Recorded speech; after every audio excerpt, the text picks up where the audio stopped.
ทักทายหน่อยทักทายหน่อยสวัสดีค่ะสวัสดีค่ะ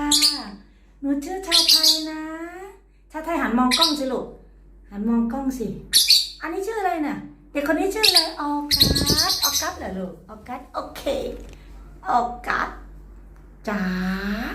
ออกัสจ๋า